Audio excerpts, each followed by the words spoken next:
All right, cool. Welcome back, Steve. How you doing today? Good, good. Thanks for having me on the show, Dan. Yeah, absolutely. I guess it's been maybe what, 2017 or something like that, maybe even 2016. Like one of the early guests of the REI Diamond show is returning. Absolutely, man. I love it. I love it. Nice. So rather than start with the origination, since we have that on the previous episode and we'll make a link to that, maybe you can kind of give in the last, let's say, 24 to 36 months or whatever timeline you think would be more appropriate than that, the evolution of your business model and the reasons why you've evolved that business model, which I'm going to assume had to do with market conditions as they've significantly changed, certainly in the last 18 months, but we're kind of already progressing in that direction, before COVID even hit. So I'll turn that over to you.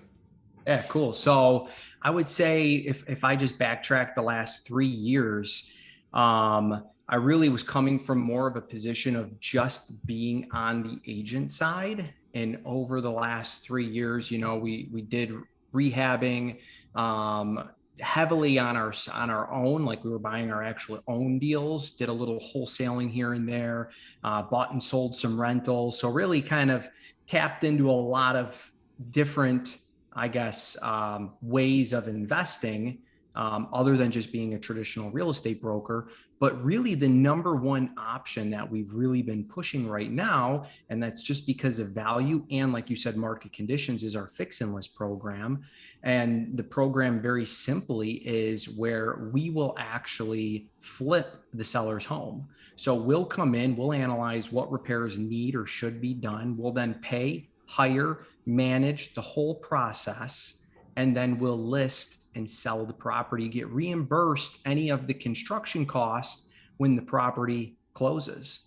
It's a real win-win for the seller. It makes for a much quicker sale. We're selling the property for more money, which means that they're putting more money in their pocket. And it's a win even for the buyer, because as we've seen this market shift, there is many less buyers that want to fix up the home or put any sweat equity. You have the investor side, or the as is buyer who wants it at a discount, or the retail buyer that really wants it move-in ready. Nice. So before we get into that, I want to take a little bit of a diversion, just like philosophically, if we could, Steve. We get a lot of fix and flip investors. We get wholesalers listening to the show. I started out wholesaling, flipping back in 2006. You were kind of coupled with the iCandy, and you guys were doing these $1 million flips, I think, when we first met, when I got to Chicago a few years back. And I think you had your license at that time. I've gotten my license since then. But I'm kind of noticing this trend. Maybe it has to do with the licensing board looking for investors to be a little more regulated and getting the licenses. I guess I think it's I think it's a good thing to have the license, and I don't run out and list property all the time. But at least it shows at every level of people who are investing. I mean, you got to kind of understand what agency means. You got to understand what a mortgage is. You got to understand kind of what title issues are. And I think it's key to have like a little more of the background in real estate, even if you are an investor. It's like, look, you go to some seminar and then you're kind of unleashed, but maybe you should also understand kind of how the professional aspect of being licensed and real estate agents also works. And so I think it's a good thing for people to level up their professionalism and get a license. I'm curious if you would kind of share that same thought process, or maybe you have something different to add. Yeah, 100%. I mean, I can see why they did it.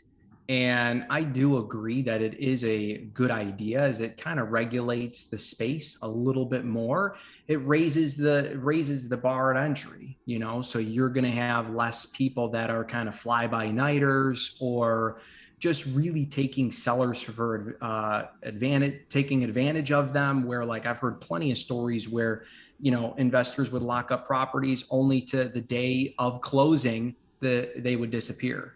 So I really would say that it has definitely raised the bar for barrier to entry, and really given much more of an understanding of the actual transaction to investors, wholesalers, anybody that's in the market that wants to do real estate, to any more than one deal per year.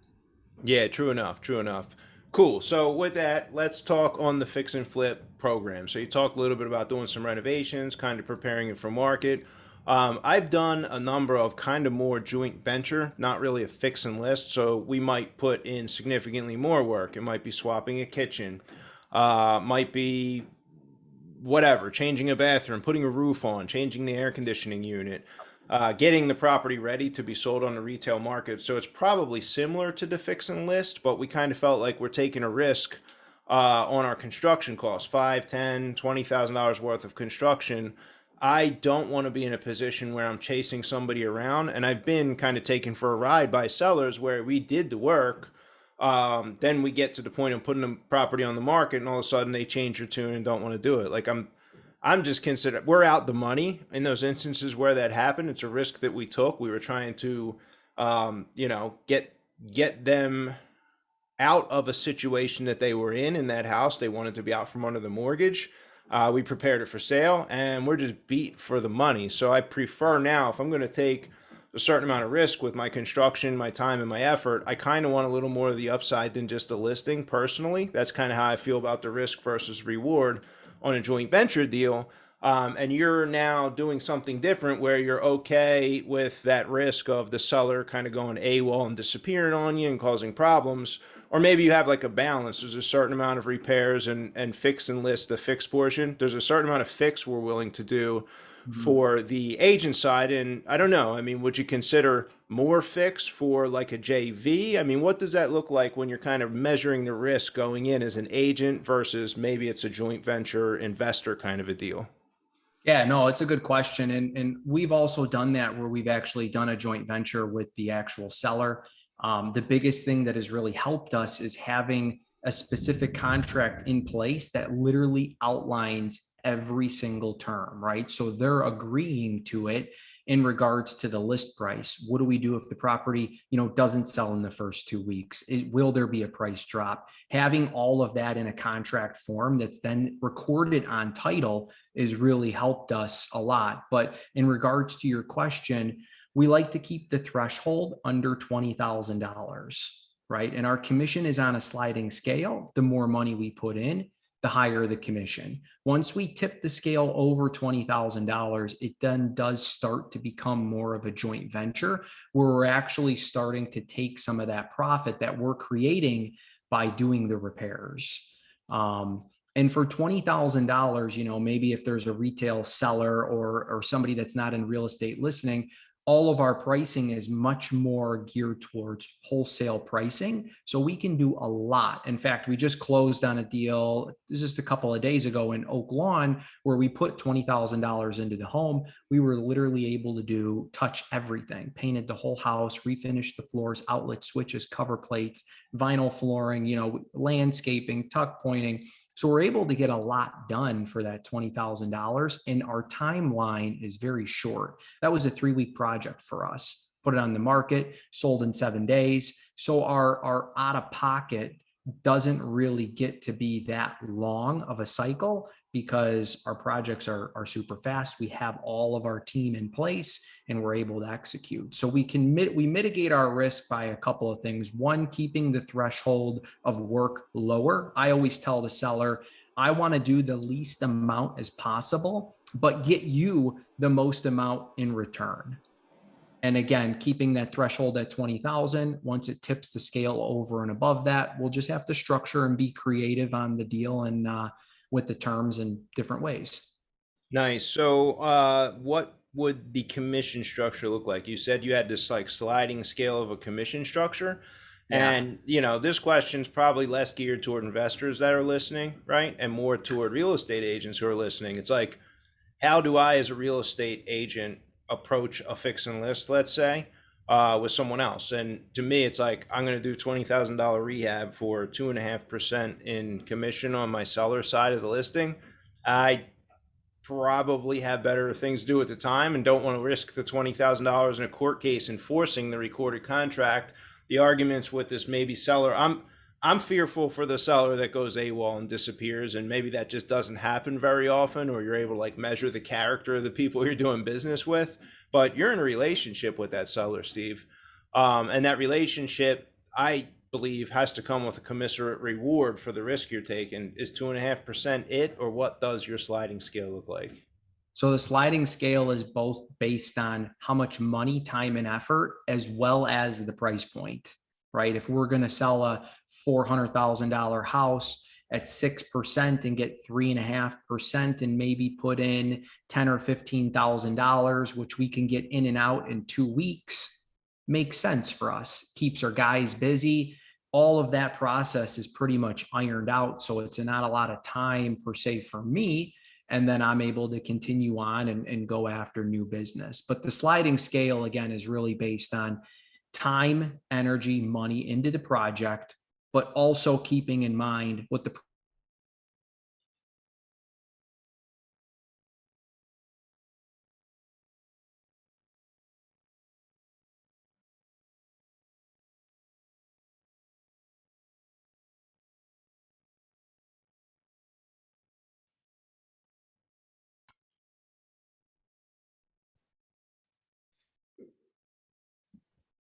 All right. So yeah, if the house is $400,000 listing, and again, our threshold is dependent on the money and the price. The higher the sale price, obviously, the more commission. So it's a balancing act between the price and how much time, energy, and money we're putting into the property to really determine. But we want to make it a win-win, but we also don't discount our services. And our goal is always to get the seller 100% return, meaning if we're going to put $5,000 into the property, we have to be able to resell it for 10. $5,000 that it's going to be paid back to us for the repairs or updates, and $5,000 for them. Why? Why that target? Because that's the incentive for us to really maximize the seller's value. And we know that the things that we're doing, paint, carpet, outlets, switches, the basic cosmetics will always get us a minimum of that return. Makes sense. Is it kind of a risk mitigation thing? I mean, what happens if I put $20,000 in and then I was a little off on my value, or the market softened and the interest rates went up by a quarter point, or whatever happens, COVID occurs, the shutdown again? I mean, um, what about in those instances and it sells for, like, I don't know, significantly more than you thought on that initial opening offer? Are we making sure there's equity there? How do you protect that risk of prices changing once you've done the repairs? Yeah, I mean, it's twofold, right? We know that we need to be working with a sane seller, and we need to know that the financial of the actual property is in a good position. Meaning, if the property is worth 200, but the mortgage is for 160 or 170, that's too tight. We want to see a percentage or a dollar amount in equity. Ideally, honestly, a lot of the clients that we work with, their homes are owned free and clear. So there's really not a risk there in terms of, like, if it sells for a little bit less, okay, not the end of the world. We can still close the sale. So we watch that, and we have a list of questions that we'll ask the seller day one to make sure that financially the property is in a good place. Are you guys pulling title before you start any of the work to make sure that they can actually convey the deed when it comes down? Yeah, it's on a case by case basis, but let me tell you, we've ran the red line on that one. We've never had a problem. We're doing on average one a week right now, and we've never had a problem. But it's really just being educated, and even like on Remine, which realtors have access to, you can see a lot of the history of the property. But every time we run into a situation, we're basically adding that to our checklist of questions. Were you ever married? Were you ever divorced? How did you inherit this property? And we will get the attorneys involved day one. If it's like a probate situation, because as that can be pretty sticky. Who's the executor? Let me see the trust docs. When the right questions to ask, you can mitigate 90+% of your risk. That makes sense. I mean, my next question before I get to it, I'd frame with talking about our own business, and we have a lot of sticky titles. in Yeah. usually not highly valuable neighborhoods. And that doesn't matter to us. We will do the heavy lifting. A lot of times, the heaviest lifting for us is clearing title, tracking down 5 different people, getting signatures from everyone, getting them all on the same page. In a neighborhood where the place is going to sell for 35 grand and it's worth like 140, it's like a very difficult deal to get done. And we do those deals as part of us providing the service. And of course, when we get a deal in a $650,000 neighborhood, the title is often, most times, much more clean and easily passed than the lower price home. Probably a professional experience of maybe the seller, the history of the family, college educated and really, paid the bills and kept files, and then not so much in the lower price neighborhood. So that said, looking at title risk for me, I feel like there's certain areas where I have much higher title risk a lot of the time versus areas where it's not really as high. Do you select your geographic operating zone very intentionally? Are there areas where you're not going to go on a fix and list appointment, maybe because of the values, maybe because of the high crime in the area, the contractors maybe are geographically located? So if you could kind of describe the strategy behind site selection and market selection for you as an agent doing a fix and list. Yeah, I mean, that's a really great question. And I agree 100% with you. Actually, the one that was a borderline deal that actually turned short sale on fix and list because there was there was a mortgage that the husband who passed away took out that nobody else knew about, that was in the South Shore area. So this more the South side of Chicago. But to answer one question, so price, we really won't go below $100,000 on a fix and list because it just starts to not be worth it. And we're not going to take our guys and our team in a neighborhood that we just feel unsafe. So I'm not going to say specific neighborhoods, but you can get a good idea just by driving down the block. If there's more than one house that's boarded up, we're not going to go into there. And you know who I use a lot. I've got a fireman and a cop friend in the city of Chicago. I'm always texting them addresses, and the amount of information that those guys can give me. Honestly, the firemen are just sometimes as resourceful as the police because the firemen are the ones going into those specific neighborhoods, and they've been in sometimes more houses than the police have.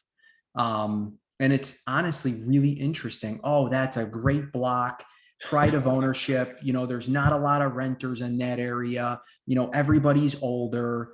So it's pretty cool little side tip. Nice.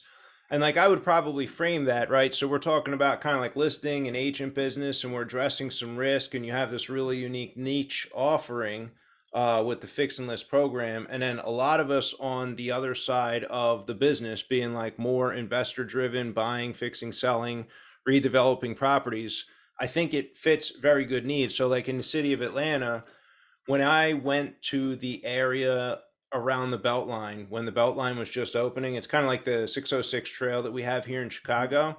Beltline is very similar, old train tracks that are now a biking path and everyone loves it. And there's pop-up beer gardens and restaurants, and it's a really cool vibe.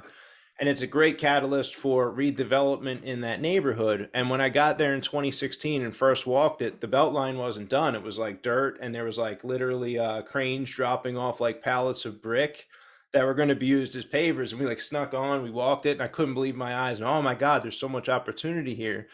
And we fast forward 4 years later, that was the kind of neighborhood where there were board ups everywhere. There were potentially shootings occurring. There were, a lot of risky situations that could unfold there. And a lot of the properties were cheap. They were 20, 30, 45, 50 grand. You'd probably have to overpay to pay 55 for that property. Now there's very little board up inventory. Nice. Every house occupied, nearly all of them are renovated. And if you did find one, you're going to pay $150,000, $160,000, $180,000 in cash just 4 years later if you're going to get your hands on that. So I guess the point or the moral that I'm making is that even in areas that can be rougher without spelling them out, like here in Chicago and Philadelphia, Atlanta, and I imagine in other places around the country, we have this maturity that we're reaching due to lack of inventory and due to the need of housing. It's a really great thing, I think, for the US, for the city to now have values in these neighborhoods to justify people as investors who are going in, taking the risk, redeveloping, making a profit, and giving somebody a home to live in, and like that one board up on the block with 7 board ups, suddenly there's like 1 board up left if you come back 2 years later. So a lot of that inventory that's really distressed is being bought up. And I think the other side justifies the higher profit because of the higher risk that somebody's going to take in there. And even for the retail buyers who buy on that block, when there are still 7 more board ups, they're going to pay a lower price than when all 7 of those board ups are finally renovated. I mean, barring any unforeseen market changes, that neighborhood will mature and those prices will continue to go up, and that person will have more equity once that whole cycle is done, and they're rewarded for kind of taking the risk on that unknown block to begin with. I mean, that's what Lincoln Park originally had, that same kind of dynamic, and we're talking like $10 million homes there now, you know? Yep. Yep. Yeah, that's super cool. Yeah, that's so true.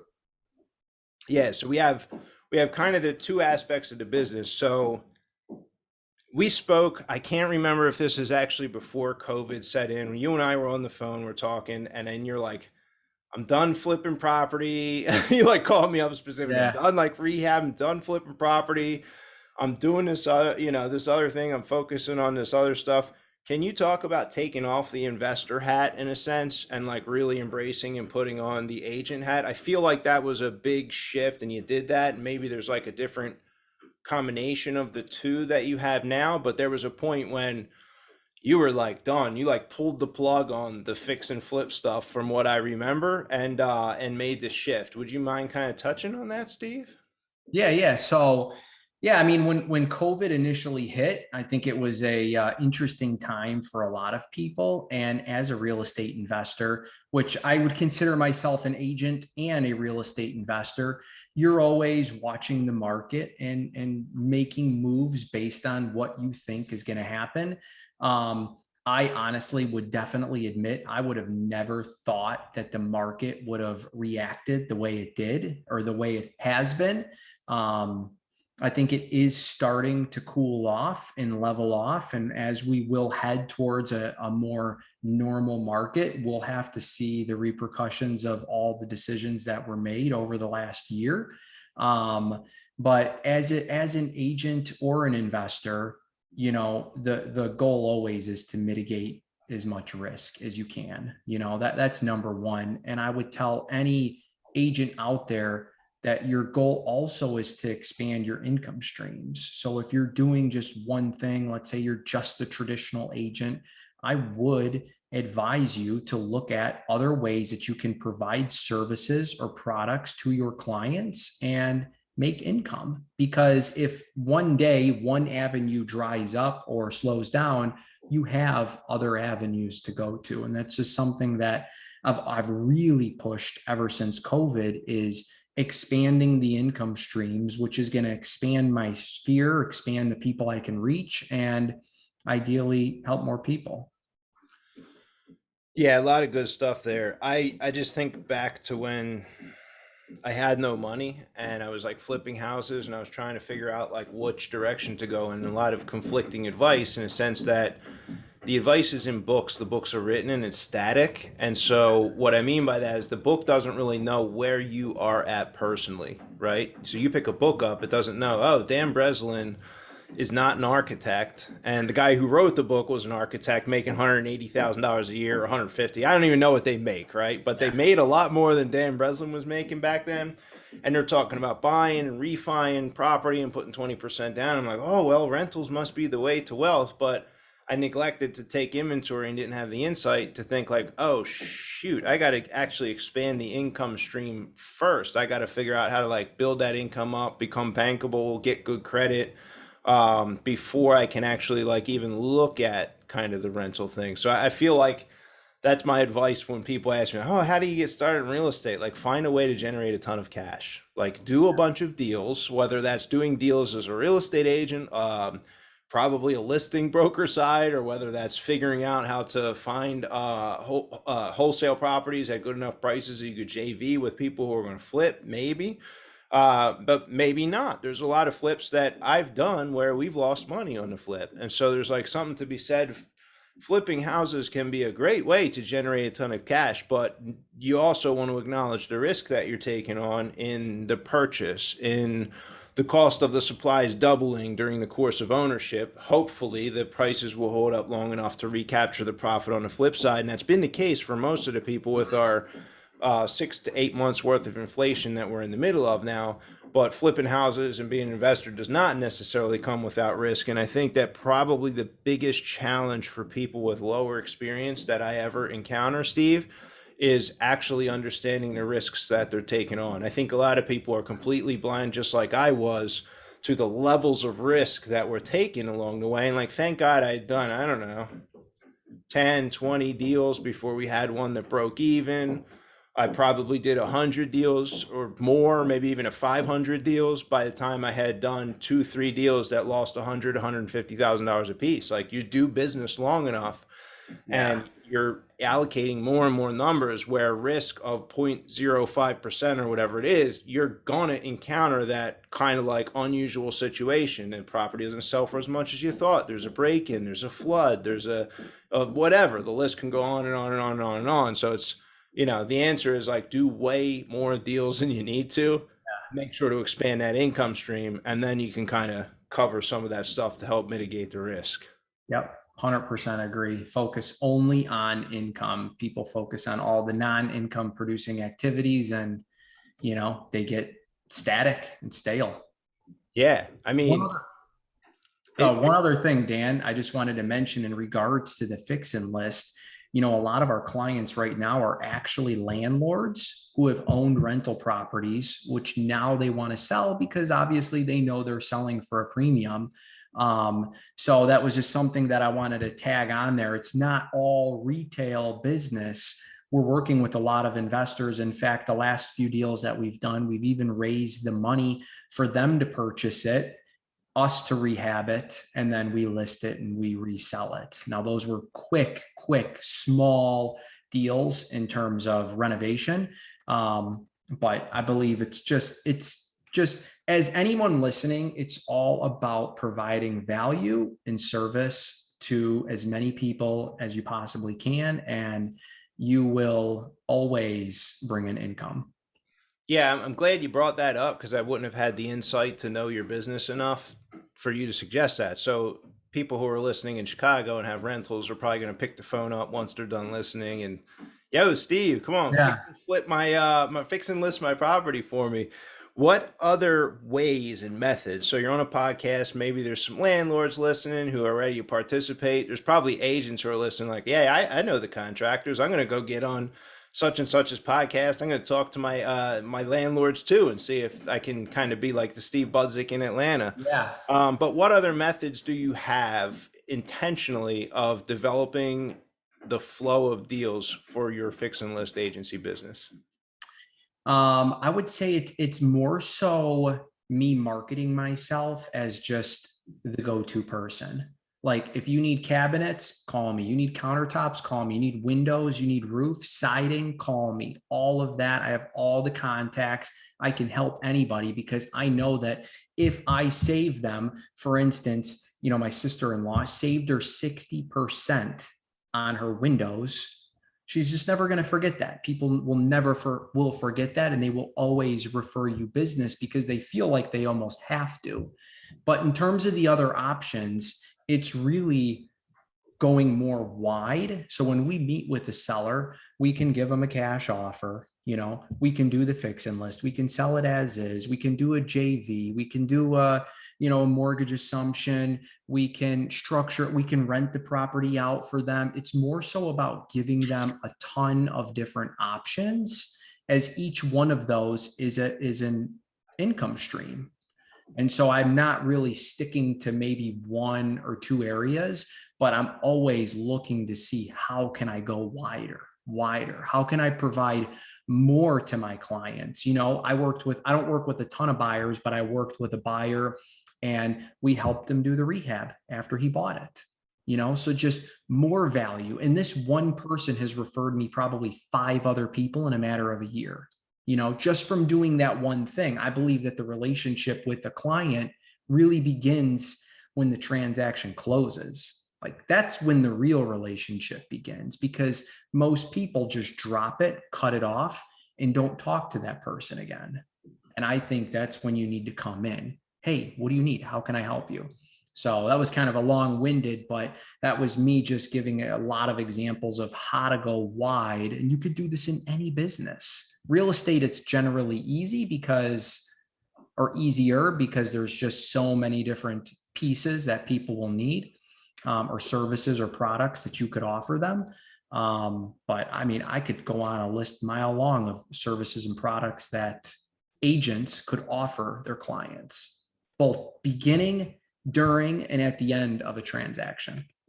Yeah, it's funny. If you can hear the hammers in the other room here, literally the contractors that you referred me, Steve, are doing Yeah. my condo renovation in the Nice. other rooms. Nice. What are a couple of those, let's just say, what are the top 3 to 5 things that agents should have a very strong referral contact that is a value add for their clients, seller side, buyer side, whatever the case is? I would say like, and I'm biased to this because it's easy for me. But contracting, like everybody needs a painter, a good handyman. I mean, hey, can you install my new appliances? Do you have anybody for flooring? But I would say number one is a painter and a handyman, because let's be honest, homes break, right? And if you can be the go-to solving your past clients every problem they have, you're going to be like God to them. Their water heater went out, no problem. Send my guy over, and everything's my guy. You're just solving their problem. So I would say a painter and a handyman. But I would, if I was the agent, what I would do is I would take your strong points of who you already know and use and market those. If your uncle has an HVAC company, we'll market to everybody hey, if you guys need your unit serviced, if you need anything at all, call me. I can get you a much better deal with my uncle's HVAC company. That's just a simple example, because HVAC should be serviced every year. Yeah. We buy houses and the freaking the filter is like sucked into the fan, and it's like, it was a $12, $20 filter. The HVAC company probably charged you $100 to $125 to come swap the filter, so it seems like a lot. Anyone who watches a YouTube video can figure out how to go to Home Depot or order the filter on Amazon for 10 or 12 bucks and slide it in there. But if nothing more than changing the filter, you avoid a $450 to $500 fan motor problem when the filter sucks in there and kind of seizes the fan up, and it might even freeze the rest of the unit up. And it's like such a minor incremental thing. I love the value add of being the go-to person for a real estate agent, because I get these like the market is this, here's a moving tip that, and it's this very like fluffy top level kind of. All the Keller Williams agents are sending out the same newsletter because I get the same from 4 people at the same time, versus this little bit more custom tailored. I'm picking the phone up a month, 2 months, maybe even after I sold the property to such and such a buyer, checking on them, see how it went, and I have a reason for the call because I'm touching base to see if they need any painters, contractors, whatever it is that I might have in queue. Maybe I'm reminding them the HVAC thing, whatever, but I've given a realistic reason to pick the phone up and call and follow up, so that when that referral moment does happen, there is that actual personalized touch versus just the generic newsletter version. I think that the hesitation most agents would probably have is that you, like you said, take it for granted. Contractors who give a good price. You've tried contractors, I would assume, and they failed and didn't pass muster, and you probably had a bad feeling and hopefully not a bad referral on your name and had a little bit of a customer service cleanup kind of a thing. But for an agent who is listening right now and was like, that's me, Steve, how the hell do I find a couple contractors and then risk my reputation and name by referring them out? Is there any quick solution for something like that over time for that person to build their Rolodex into something valuable? Yeah, I mean, the easy way is to just ask for a referral. Like, go on Facebook and say, hey, can you guys refer me a painter? And then call what you feel are the top 5 painters and literally interview them and tell them what you are and who you are and what you want to do. Hey, my name's Steve Budzik. I wanted to give you a call because a lot of my clients have asked me if I know a painter and I don't. And so I want to ask you, can I refer you? Can you send me some of your past houses that you've painted? And can you send me some references? Literally interview them. Make it simple. And it's the relationship with that painter that guy will be like, wow, that's really cool. You're not calling him up asking for something. You're asking to give him business. And in exchange, you need to tell him, listen, if you know anybody that has any real estate questions or is looking to buy or sell, equally give me a call. But it's like a bank. You can't take a withdrawal when you haven't made a deposit. So I believe that you need to make a lot of deposits, and then you need to start making or asking for some referrals as withdrawals. That way the relationship is very even in exchange. Yeah, and I mean, in a sense, not that it's transactional. I know you're the kind of guy that just plants the seeds regardless of whether they grow. I think some people early in the career are going to come down and plant the seed and they're going to yell and holler and scream at the ground until nothing happens. And it's like you weren't supposed to plant one, you were supposed to plant 1,000, 5,000, a whole field full of seeds that your harvest would actually be full. And that's like, making the phone call to the painter and having the conversation, like demanding the referral right off and wondering why the guy didn't remember. Same guy who is the painter who has done your third or fourth client, he's like wondering how he can repay you at that point, maybe trying to like press money in your hand, maybe not. But like that at that point when you're like mentioning the client thing, you've made the deposits and you're like justify the withdrawal, I guess, or being top of mind by kind of keeping money in his pocket. What would be a disqualifying answer to the interview? An agent has this painter on the phone. They ask for references. What would be an example or two that you've not called the person back, not felt qualified, didn't get the warm and fuzzies about their service? The number one disqualifier is going to be the timeline in which it takes them to give you the information that you asked. If the guy sends it to you right away, I get it. If he's in the middle of painting a house, he's not going to send it on the spot. But if he doesn't send it by the end of the business day, that day, and you don't have to remind him, that's a disqualifier, because that's how he's going to treat your client in regards to the customer service level. But as the agent, when you do refer your first person to this new painter, you should also equally show up to the job. It's your responsibility. And I know it sounds like a lot of work, but when you're brand new, you got to do you got to do whatever it takes to get more business. So you need to show up, you need to follow up and continue. It's just a rinse and repeat. You keep doing that and doing that, that person will probably send you 1 to 2 referrals that year. And if you can continue to do that, you can be a brand new agent closing 2 deals a month, no problem, for free. Cost. Yeah, it's I'm sure there's like agents, maybe they have been lucky enough just starting to listen to a podcast like this one, Steve.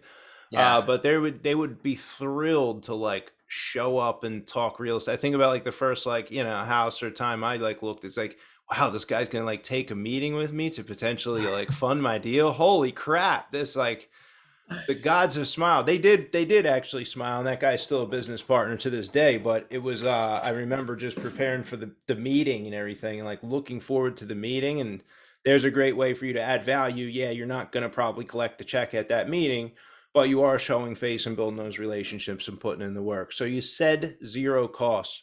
So are you telling me you do no advertising at all? Do you do a little advertising? I mean, is what we talked about the extent of your lead generation strategy, Steve? I tell myself and all my agents, you need to completely exhaust all of the free and low cost ways to market yourself before you think you're going to start to spend $1,000 or $1,200 on a Zillow campaign. And so I continue. Now I do spend money on print work and things like that, but my budget is pretty low. I send thank you cards, Starbucks thank you cards. Hey, thank you here, thank you there. But in terms of actual I did try some Facebook ads, didn't have a ton of success. But I really don't spend a lot of money in terms of gaining new business. It's all referrals, everything. And so I do have a marketing budget. I take 10% out and I allocate that for marketing. So you could say that I spend roughly about 10% of my income on marketing. That would be pretty safe to say. Got it. And that includes the Starbucks gift cards and all that. All that stuff. That even does include some of the marketing on some of the properties as well. So kind of an overlay there. Gotcha. That makes sense. It reminds me, so your philosophy toward advertising is different. Mine is to do huge advertising budgets, and that's kind of like a big part of our business model, and that's good. It works, and we've gained scale, and we have a good thing going, get our service into a lot of people's life, if you will. Yep. The beauty or the highly attractive value rating of, let's say, Microsoft as a stock comes from its ownership in part of LinkedIn. And LinkedIn is a valuable asset because it has a network effect in the business. And what that means is the more people that join the network, the more people that are on it, it's more valuable to the people on it and to the people. So it's this self-fulfilling cycle. And the network effect of a LinkedIn or Facebook also works the same way. Like I can't just decide, you know what, Steve, I'm going over to this other social media thing and like everyone's going to go over there. The experience is horrible because the network doesn't exist there. The beauty of owning that network business, a Facebook or a LinkedIn in Microsoft's example, is that they don't have to like recharge this network. There's not like gigantic LinkedIn advertising campaigns. Like you don't see LinkedIn ads on Facebook and you don't see Facebook ads on LinkedIn. They don't need to advertise to keep that network robust. We might see some propaganda Facebook advertising out there when things aren't going their way, but it's not in a sense to try to keep the network robust. And what that allows is the owner of that network to now monetize that network nearly indefinitely and nearly at a zero cost. So Facebook's ads pay out in large percentage all of that revenue to Facebook. Mm-hmm. LinkedIn pays out in large the revenue to LinkedIn, to Microsoft and that owner, which is a little bit different. Google's network is very similar, but Google also has like the AdSense campaign where people have affiliate, traffic and they're paying this one for their search presence and this one. And so there's actually a huge network and payments going out from Google to serve their ads on different sites, which is kind of the advertising model. So you have described putting together a more network effect type of real estate business that has lower risk in a sense that there's not a huge advertising budget, that if it came in and you just dropped $20,000 on advertising and something happened, you got in an accident, you couldn't work for the next 2 months, it would have been a waste. Mm-hmm. So you do have this like way to mitigate the risk by building the network. And I think that personalized touch, the thank you cards, the handwritten notes, the Starbucks $20 gift card, whatever it is, like that personalized touch can be so powerful in building and maintaining that network at like such a higher level than you're ever going to get by putting together a Facebook ad campaign. And I think it's just like really, really, really solid that you described doing a business and that you're successful at that. Yeah. No, I appreciate it. I use the percentage. It's really like an 80-20. 80% of my business should come from my referrals, but you need to go wide. I'm not a conventional agent that's just doing traditional listings or working with buyers, right? I'm offering to put windows in their house, paint their house, right? So I went super, super wide so I can get many, many more referrals, but it's 80% should come from referrals and 20% should be new business. Like I got a call today. I sent out a just sold postcard and the guy called me. He has 2 vacant lots that he wants to sell, one in Melrose Park, one in Schaumburg. So that would be new business. That would be that 20% I didn't know about him. And that was from a $150 postcard, distribution that I did. Nice. So what did we not talk about? What question didn't I ask that listeners are wondering or that you feel like we need to add one more bullet point here to our conversation? That's a good question, man. That could really go down a long rabbit hole. I think the number one question that people ask is, how do I get started? How do I get started as an investor? How do I get started as a real estate agent? I'm in my 9-to-5 job. How do I make the transition?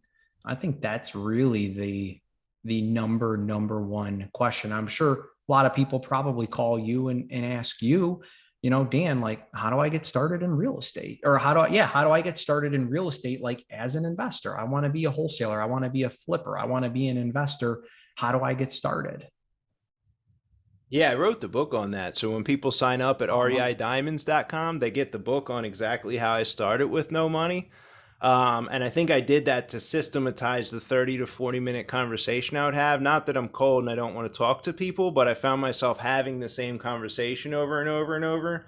And I found also that, people who are listening to the show right now, a lot of those people are like doing stuff, and a lot of people are doing stuff now. And when they started listening to the show 3 4 years ago, they weren't. They were just getting started. So like following this podcast is like the answer to that question of getting started at a variety of levels. So we talked about agent and we talked a little bit about investor. This was more geared toward agents starting with zero marketing budget, like no money, trying to get in people's living rooms and just talk about real estate. So I think we laid a really good breadcrumb on the path here for that scenario. And we talked, a lot of them are getting started in apartment syndications. We've had, the list goes on and on. I did one that's going to be released. Well, it would be released, I think, a week or two ago when people are listening to this, on franchises. So someone could go into a franchise business, and a lot of real estate investors are plunking down 100, 150 grand, getting these different type of businesses and adding this other more reliable income stream to the channel, as opposed to relying on fix and flip,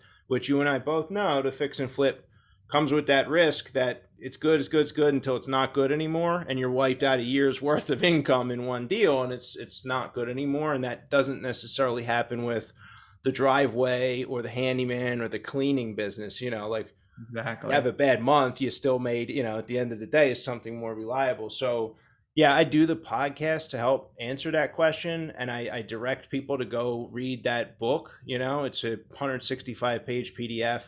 And I tell them, come back and, let me know when it's done. I'm happy to answer any questions. And it's very, very rare that people ever circle back around after they've been given the homework, which is fine. A lot of them have gone on and found other avenues and ways. It wasn't specifically just to follow Dan Breslin's path or maybe work with our company. And they've become highly successful in a variety of things, from engineering, computer programming, flipping houses, contracting business, and the list would go on and on and on for people to find the path that's really right for them, versus just a real estate. And then we've had a handful of people who did the homework, listened to the podcast, tons and tons of episodes, and who are now business partners of mine, like running markets, and who are like highly successful. So it's like that's kind of like my test, my first thing. I'm happy to give you the time, but you've got to invest some time in the relationship first, and let me know Yep. you can do the homework and pay attention long enough, and then I'm happy to take it from real estate investor 101 to real estate investor 102, 103, 104, 105, 106, 107, and we'll go to like 120 or 30, I'm sure, all of us together here over the course of our career. But yeah, that's my very complex question to answer to a very complex question that the answer may not actually even fit for a lot of the people that ask the question. So if it is in fact the question someone is asking right now, how to get started, the other question is evaluate the position that you're in. So for the architect making 90 or 100 grand a year, the answer is going to be very different than it was for Dan Breslin, who was broke. And people are coming from a lot of different backgrounds, where some people are going to be like passively investing in yours or my deals. That's it. They're never going to take title to a deed. Some people are going to flip. Some are going to wholesale. Some are going to be an agent. And many, many others are going to go on to do a plenty of other things they were already on track to do in their life. And they were kind of curious and tire kicking at the time they asked the question. Yeah. Yeah. That's good. That's good. Cool. Well, we're about at the top of the time together, Steve. My final couple questions here is, any recent book recommendations that you would make that might put some more color to the conversation that we had today, or just stuff that you found impactful recently? I mean, my always go-to book is just the basic Rich Dad, Poor Dad. It's really what got me started. And I think it's important for a lot of people who are brand new.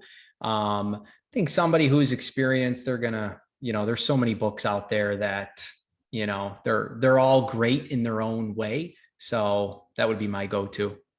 Nice. Yeah, my daughter is reading it. She worked with us for the summer, And I remember my dad gave it to me when I was like 17. I can't remember if I read it then. I read it when I was 26 and then got in real estate and kind of, did the rest shortly thereafter.